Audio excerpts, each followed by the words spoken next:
My name is Laura. I am 28 and I live alone in a tiny apartment in Chicago. 3 weeks ago, I drove 4 hours back to my parent house for what my mom proudly calls our early Christmas family dinner, even though it actually happens on Thanksgiving. She said it was more convenient that way. Everyone was off work. Everyone could be together. I almost turned the car around twice on that drive, but guilt is a powerful fuel. So I showed up with a homemade pumpkin pie and a smile that didn't reach my eyes. Dinner was loud, chaotic, football on the TV, everyone talking over each other, acting like this was some Hallmark special. Then, when the plates were cleared, my mom stood up and clapped her hands for attention like she was hosting an award show. She pulled out a bag full of wrapped gifts and started handing them out one by one, going around the table. My dad got a new golf shirt. My uncle got his favorite expensive wine. My sisters got cute personalized things, little bracelets and a spa certificate. People were laughing, saying thank you, hugging her. I waited because of course there had to be something for me too. When the bag was empty and she still hadn't looked in my direction, I finally asked, as casually as I could, "Is there one for me?" She didn't even hesitate. "Be grateful you can sit here," she said, like she was reminding me I should be thankful just to be allowed in the room. My uncle snorted and added, "Be glad we still remember your name." And the whole table exploded in laughter. I felt my face go hot, but I just nodded and said, "Good to know." No yelling, no tears. Just that. I left early, drove back to Chicago in the dark, and decided something was going to change. Because 2 weeks later, those same people who laughed at me were at my door, pounding on it and begging me to talk. And that is when the real story started. What did Laura do that made her entire family come begging? Keep watching to find out. When I got back to Chicago that night, I dropped my keys on the counter, put the pumpkin pie in the trash, and just sat on the kitchen floor staring at my phone. Part of me wanted to send a long message in the family group chat telling them exactly how they had humiliated me. But I knew how that would go. They would say I was being dramatic, that it was just a joke, that I should be grateful they even invited me. So instead, I texted Mia, my best friend. She called me within 30 seconds. I told her everything. From the fake smiles to my mom's line about being grateful I could sit there, to my uncle's "still remember your name" jab. There was a long silence on the line, and then Mia said very calmly, "Laura, that's not normal. That's not just rude. That's mean. They don't respect you at all." Hearing someone else say it out loud made something click in my chest. I pulled on my banking app while we were still talking and started scrolling. Gym membership charged every month. Streaming services under my name that I barely used because I was always working. Amazon Prime family plan. Random tickets, food orders, Ubers, all those little "can you put it on your card, I'll pay you back later" moments that never turned into anything. It hit me that for years, I had quietly been the invisible financial backbone of that close family they were so proud of posting online. They could sit there and make jokes about me, but they had no problem letting my card run on file like I was their personal sponsor. Mia said, "What if you just stopped paying? What if you let them feel what it's like to actually lose you?" The idea scared me and thrilled me at the same time. That weekend, I sat down with my laptop and a notebook and made a list. Mom's yoga and gym membership. Dad's streaming subscriptions and Prime. Little sister's last-minute theme park tickets, concerts, gas money. Every autopay that had my name on it and their comfort attached to it. Then I started canceling. Click, cancel membership. Click, turn off auto-renewal. Click, remove card. With every confirmation email that hit my inbox, I felt a little bit lighter. I didn't write some big dramatic announcement in the group chat. I just let the systems they depended on quietly stop. Laura cut them off financially, but how will her family react when their comfortable lifestyle starts crumbling? Stay tuned. A few days later, my mom called me while I was on my lunch break. "No, hello, no, how are you?" "Just Laura, my gym card got declined this morning. Did something happen with the payment?" I swallowed my nerves and said, "Yeah, I canceled it. You'll need to set it up in your own name." She sounded offended. "You know I go to those classes, for my health. You know I count on that." I answered, "You also know what you said to me at dinner. I'm done paying for people who can laugh at me like that." She gasped like I had slapped her. My dad called later that night because the streaming wasn't working. It says we need to update the payment, he complained. You must have messed something up. I said, I didn't mess anything up. I just stopped paying. You're adults. You can handle your own bills. He got quiet, then snapped. Family takes care of each other, Laura. I said, exactly. That goes both ways. After that, the group chat started blowing up, little passive-aggressive messages about how some people forget where they came from, and money isn't everything, but some folks think it is. I muted the chat. The first real wave hit a few days after I canceled everything. At first, it was just the family group chat lighting up like a fire alarm. My mom sent a long paragraph about how some people forget who raised them and how she was deeply hurt that I would attack her health by canceling the gym. She made it sound like I had taken away prescription medication, not turned off a membership that was being billed to my card. My dad followed with his usual lines about sacrifice and family duty, throwing in that classic, "You wouldn't have your fancy job in Chicago if it weren't for us," which he always said anytime money came up. Then my sisters jumped in with emojis and side comments. One of them wrote, "Imagine choosing Netflix over your own mom," which was ironic considering I handle Netflix too, and they were the ones using it way more than I ever did. 10 minutes later, Mia sent me screenshots from Instagram. My younger sister had posted a black background with white text that said, "Some people will cut off their own blood over money. Remember who was there before your paycheck," with a broken heart emoji. My mom commented under it with, "So sad but true. Love you, baby." Some people lose their way. They were rewriting the story in real time, turning themselves into victims and me into some cold-hearted villain who had abandoned them for cash and skyline views. None of them mentioned the part where my mom told me to be grateful I was allowed to sit there, or where my uncle made my name into a punchline. Laura is being painted as the villain online, but she has receipts that will change everything. Don't miss what happens next. That night, instead of crying like I normally would have, I opened my laptop at my kitchen table and went back to my banking app. If they wanted to talk about sacrifice and responsibility, fine. We could talk about numbers, the one language that doesn't care about guilt or manipulation. I pulled up 5 full years of transactions and started filtering. Gym, yoga studio, streaming services, Amazon Prime family plan, theme park tickets with notes like "For Harper and Friends," concerts where the charge hit my account at 11:59 p.m. after a frantic, "I'll PayPal you, swear." Emergency car repairs my uncle couldn't afford that somehow landed on my card with "I'll get you back when my bonus hits." That never happened. Restaurant bills where I picked up the check because "You make more than us, it's no big deal," said half-jokingly but accepted very seriously. It was painful and strangely satisfying at the same time. With every line item I highlighted, I remembered the exact conversation that went with it, the exact moment I'd swallowed my resentment and smiled instead. I copied everything into a spreadsheet, added dates and short descriptions, color-coded the categories just to keep myself sane, and watched the total climb higher and higher. This was not a few generous moments. This was a pattern.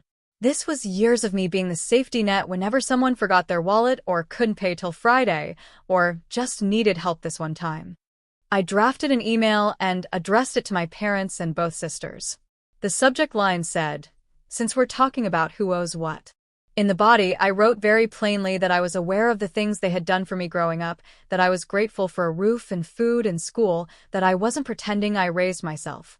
But I also wrote that the idea I somehow owed them endless financial support and blind tolerance in return for the rest of my life was not accurate and not healthy. Then I pasted the spreadsheet total and a short breakdown underneath, listing out the categories. I didn't call them thieves. I didn't demand they pay it all back on the spot like a debt collector. I simply wrote, "If you want to keep insisting I am ungrateful and selfish because I stopped paying, please look at this and ask yourself who has actually been taking care of whom." My hands were shaking when I hit send, my heart pounding like I had just jumped into cold water. But it also felt like dropping a load I had been carrying for years, a bag I didn't realize had gotten that heavy. Laura just exposed years of financial exploitation. How will her family respond to the truth? The drama is about to explode. My mom's reply came fast, all caps in the subject line. How dare you? The body was a wall of text where she called my list manipulative and cruel, said only a heartless person would throw money in her parents' faces, and accused me of trying to put a price on her love and sacrifices. She ended with, "I am so ashamed of who you have become," and a line about how she didn't even recognize me anymore. Then she blocked me on Facebook. 2 weeks after that Thanksgiving dinner, I was in my apartment on a Saturday afternoon when the buzzer rang. At first, I thought it was a delivery, but I hadn't ordered anything. Then my phone lit up with my dad's name. I let it go to voicemail. A second later, my mom started calling. Then the buzzer went off again, longer this time, like someone had leaned on it. My stomach dropped. I walked to the intercom and pressed the button just enough to hear the noise from the lobby. That's when I heard my mom's voice echoing up through the stairwell, loud and shrill. "Laura, we know you're home. Buzz us in." There was this fake, cheerful tone to it, like she was trying to sound normal for whoever might be listening, but underneath it was pure anger. A couple minutes later, I saw them through my peephole. My mom and dad standing outside my apartment door, clearly having sweet-talked some other tenant into letting them into the building. My mom was holding a shiny red gift bag with tissue paper bursting out of it like she was in a commercial. My dad had a couple of smaller bags hooked around his wrist. My mom knocked politely at first. 3 light taps. "Laura, honey, open up. We brought you something. We just want to talk before Christmas." I took a breath, walked closer, but didn't unlock the door. "I don't want to talk right now," I said through the wood. "You need to leave." The switch in her voice was instant. The fake sweetness cracked. She knocked harder, the bags rustling. "We drove 4 hours to be here, Laura. 4 hours. The least you can do is open the door and speak to your own parents." My dad chimed in, his voice already annoyed. "This is ridiculous. We're not doing this through a door. Open it." I repeated, "No. You don't get to humiliate me, mock me, and then show up with gift bags like that fixes anything. You need to go." There was a pause, and then the knocking turned into full-on pounding. My mom's voice rose, shaky and dramatic. "Do you hear yourself? This is what that city has done to you. You think you're better than us now?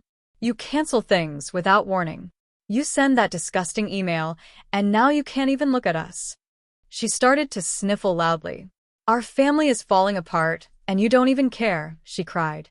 Laura's family showed up at her door, but she's not backing down. What happens when things get physical? Keep watching. A few days before Christmas, they came back again. This time with my Uncle Chuck. I was coming up the stairs with groceries when I heard it, my last name echoing in the stairwell, my mother's voice sharp and too loud. "She's on this floor. I know she is. Laura, get out here right now." My stomach dropped. When I turned the corner onto my floor, there they were again, my mom, my dad, and my Uncle Chuck standing in the middle of the hallway outside my door like they owned it. My mom spun toward me. "There you are," she snapped. "Do you feel powerful now, calling security on your own parents?" I set my grocery bag down and kept my keys in my hand. "You're not supposed to be here," I said. "You need to leave." "We're not leaving," my dad said. "Not until you stop acting like a stranger and talk to us like an adult." My dad stepped in closer until my back hit my own door. His voice dropped. "Here's what's going to happen," he said. "You're going to pack a bag. You're coming home with us for Christmas, and we're going to sit down and work this out. This stunt with the cancellations and getting security involved ends now." My hands were shaking, but my answer came out clear. "No. I'm not going anywhere with you. I've told you to leave me alone. You keep coming back. You are harassing me." My mom slapped her hand against the door right next to my head with a loud crack that made me flinch. "Harassing?" she hissed. "We gave you life. You wouldn't have this apartment, this job, anything without us. You owe us respect. You owe us your presence at Christmas. You owe us more than this." My uncle saw me flinch and smiled. "You call this harassment?" he said, then put his hand on my shoulder and shoved just enough to move me away from the lock. Something in me went very still. I knocked his hand away and said loudly, "Do not touch me again." Before he could fire back, my neighbor's voice cut through the hallway. "I'm calling the police," she said clearly. This is the second time you've done this. She asked you to leave. I'm recording all of it. A few minutes later, two officers walked down the hall, taking in the scene. One officer looked at me. Do you live here? He asked. Yes, I said. They're my family. I've asked them to leave multiple times. Security already escorted them out once. They keep coming back. They've put their hands on me. I don't feel safe. My voice shook, but I got it out. The other officer checked with my neighbor, who showed them a clip of my uncle grabbing my shoulder and my mom slamming her hand into the door next to my head. That was enough. The first officer turned to my family, his tone hardened. You need to leave the property now, he said. You've been warned before. This is harassment. You don't get to come here and corner her because you're elated. If you come back or contact her like this again, she can pursue a restraining order and charges. My mom started sobbing about being concerned parents. My dad argued about his rights as my father. My uncle muttered about soft cops and disrespectful kids. The officers didn't care. They pulled my uncle aside, took his ID, and wrote him a citation. Watching that man, the one who had laughed at me my entire life, stare at the ground while someone in authority told him he was the problem did something to me. For once, I wasn't the one being shamed in front of everyone. In the weeks after Christmas, the silence from my family felt unreal. Through cousins and mutual friends, I heard what was happening back home. My mom had to follow up after that ER visit. Without my money quietly covering extras, she had to cut back on her gym and some of the social stuff she used to brag about. My dad had to call the streaming and subscription companies himself. My uncle's funny guy image took a hit when people heard about the police citation. Months later, my mom sent a short email. I'm sorry things got so bad between us. I don't agree with how you've handled everything, but I miss you. I hope you're okay. It wasn't the apology I wanted, but it was something. I told her I was okay, that I hoped she was taking her health seriously, and that if we ever talked again, it would have to be different. No yelling, no guilt, no pretending Thanksgiving was just a joke. For the first time, my peace doesn't depend on their moods. I pay my own bills for me. I spend holidays with people who don't turn me into a punchline and call it love. I no longer measure my worth by how useful I am to the people who raised me. If there's any lesson in all this, it's that family is not a free pass to disrespect you. Love without respect is just control dressed up as concern. And sometimes the most satisfying revenge isn't slamming a door.